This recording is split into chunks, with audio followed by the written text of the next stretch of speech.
The problem with demanding respect of your children, if you're a parent, is that respect and disrespect are based on inflicting emotional damage. So, as a parent, in order to get your children to respect you, you've weaponized shame and disgust. What do I mean by that?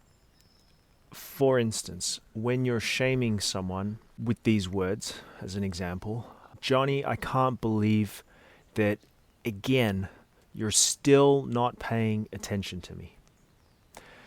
How many times do I have to tell you, you're 7, you should know better than to disrespect me? Okay, that is a weaponization of shame. That's a projection of shame. You're making Johnny feel very small. You're watering him down. And you're watering him down so that you feel big. As the parent, you feel big and your child feels small. This is for the purpose of control. And so your projection of shame is how you are gaining control over your child. That's shame, number 1. Number 2, disgust.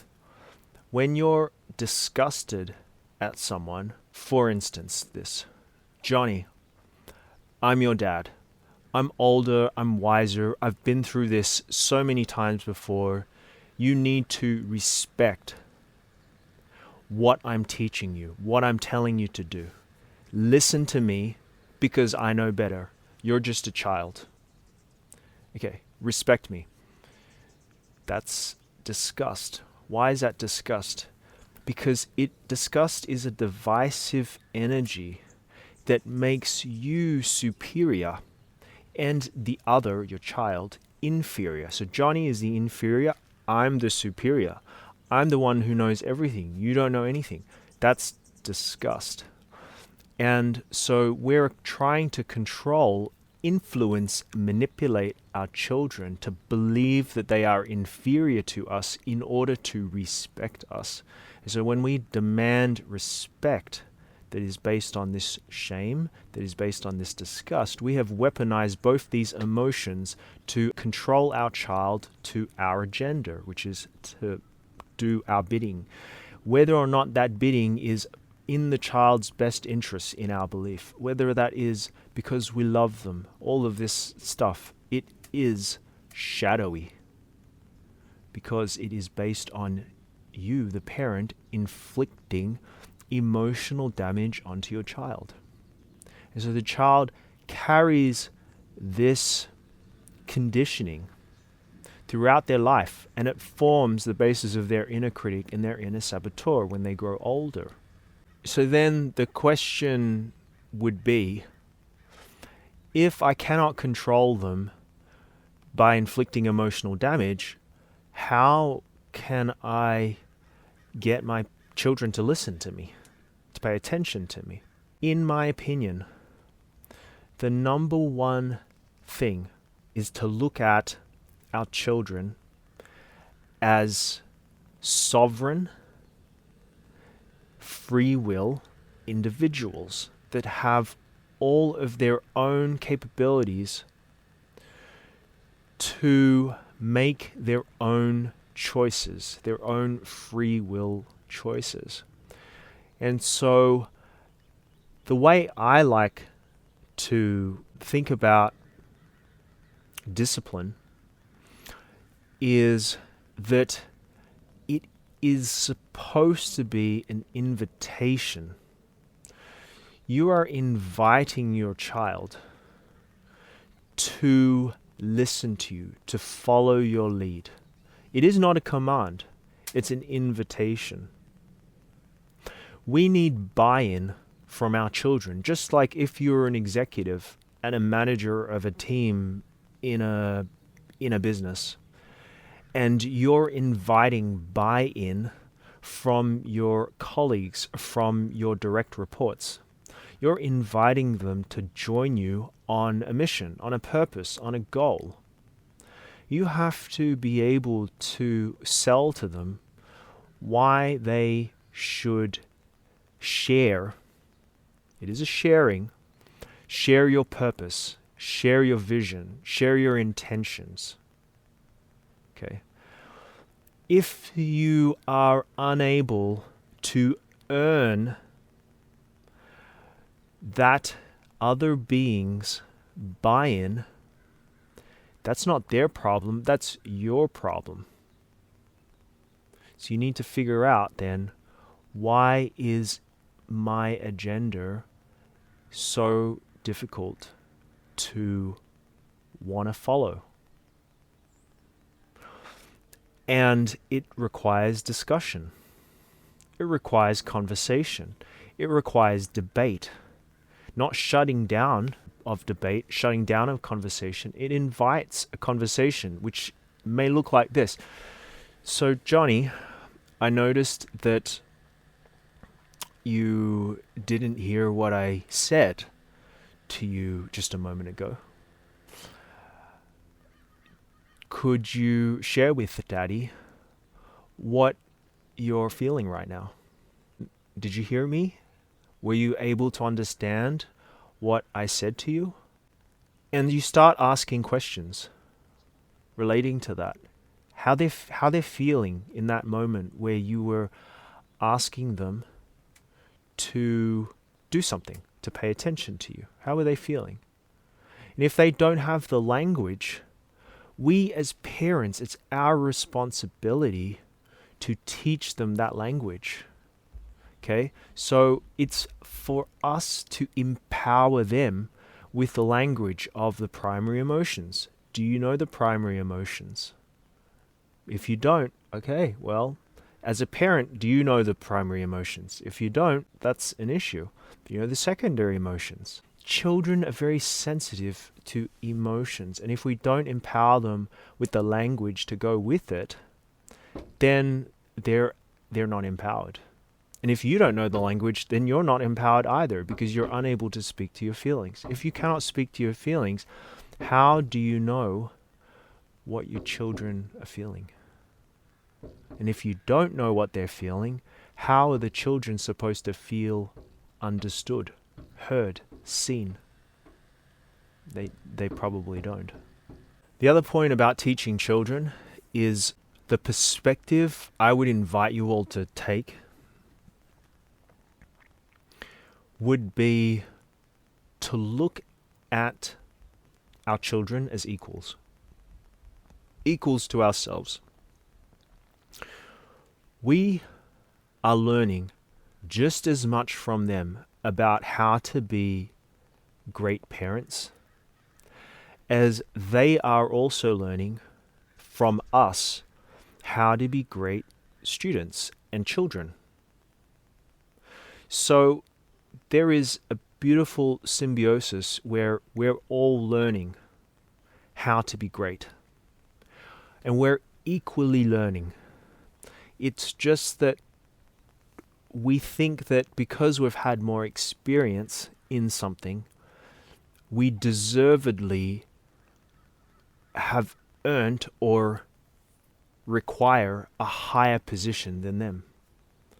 I believe that if we do that, and it doesn't matter if it's a parent-child scenario, or a professor and student scenario, or a CEO and a administration help role position, this equality between hierarchies is what this world needs to heal our relationships and to cease the divisiveness. Not one role in any hierarchy is greater than, superior than, better than any other role in a hierarchical position, because we are all equally learning, just we're learning different things from each other in different roles, and probably of different pays, salaries. And when we can take on that perspective, that mindset, we are so much less likely to inflict emotional damage onto other people, because we're so much less likely to view ourselves as superior than someone else. The moment I'm a CEO of a company, I'm superior than everybody else. Everybody is not equal to me because I'm at the top. Well, yeah, dude, you have a lot of disgust and shame trapped in you, and you're projecting that everywhere with that view. You are likely to be condescending and patronizing to everyone around you, your employees, your staff, and they'll probably think of you as a bit of a not so nice person. The way that we speak with our children can come with emotional weaponization or without it. As a simple example, hey Johnny, I can't believe you still haven't put your shoes on properly. This is like the 100th time that you haven't put your shoes on properly and you haven't tied your shoelaces up right. Do it properly. Okay? A lot of emotional weaponization, obviously. A lot of shame, a lot of disgust. Unlikely that Johnny is going to learn very quickly. Versus this. Hey Johnny, I noticed you haven't put your shoes on yet. Are you okay with your shoes? Can I help you? Or, hey Johnny, I noticed you have your shoes left and right mixed up, or your shoelaces aren't tied up properly. Can I give you a hand? It would very likely result in very different outcomes. The first one, with the emotional weaponization, with the inflicting of emotional damage, is likely to have Johnny very angry or withdrawn. Depends on how they respond to their anger, because you're inflicting emotional damage. The second one is an invitation. It's curiosity that's driving the conversation. And that invitation is the buy-in, is the invitation to join you in doing your shoes in whichever way you want the shoes to be done. When you use that first method to control your children, to demand them to follow your lead, that sense of shame that the child feels creates a pattern and a looping that the child now, when they feel small and ashamed, creates a barrier to learning. So it creates a cloudiness in the mind. They're already not as sharp as before when it comes to their performance, because they're already feeling ashamed before they do it. And this leads to other psychological issues when it comes to high performance when they're grown up, because they're remembering these situations in the past where they didn't perform and someone had weaponized emotions against them, their parents, and those memories will come back to haunt them in the future. This is where sports psychologists have to do a lot of focus, and it's not just sports, but it's high performance coaches in situations of high pressure, where it's all this old childhood stuff that comes to the surface that they're having to work on. And when they work through them, suddenly in these high stakes situations, whether it be a finals day or whatever that may be, the students who will perform better, the sports stars who will perform better, are those who have less emotional damage from their parents. We as parents have often been shown discipline from our parents in the form of this respect and disrespect notion. And so that then becomes the only mechanism that we know how to teach our children. And if we continue to teach our children in that way, our children will teach their children in exactly the same way. So what I'm sharing with you is an invitation to a whole new way of thinking and behaving and responding, which will take time to integrate. If we have been that way with our children and we don't like the way we have been previously, now knowing this new information, it can be very difficult to, number one, accept that we have done this, because the challenge we're going to face is we're going to feel ashamed for having inflicted emotional damage on our children. And that will lead to our remorse. And there is a vulnerability there that we have to get comfortable with enough to share with our children a different conversation with them that says, hey, look, I know I have done this in the past and this is how I responded. I want to turn a new leaf. I want to be able to not weaponize emotions and inflict emotional damage on you for the purposes of controlling you to my agenda. Even if that is because I love you, and even if that is because I want the best for you, I understand that I need to take a new approach, because the way I was doing it before, I now recognize that that was hurting you, and I can feel it because it's hurting me too. So when you open up this conversation, no matter the age of the child, imagine if your parents opened up that conversation with you right now. How would you feel? Most of you would probably say incredibly brilliant. I would love that relationship with my parents. So, having said that, if someone has to choose, whether it's you, your children, whether it's their children, someone has to begin to change this recycling of inflicting emotional pain on each other. Someone has to end it. And whoever takes the courage to end it will reap all the rewards. Their family will reap all of the rewards.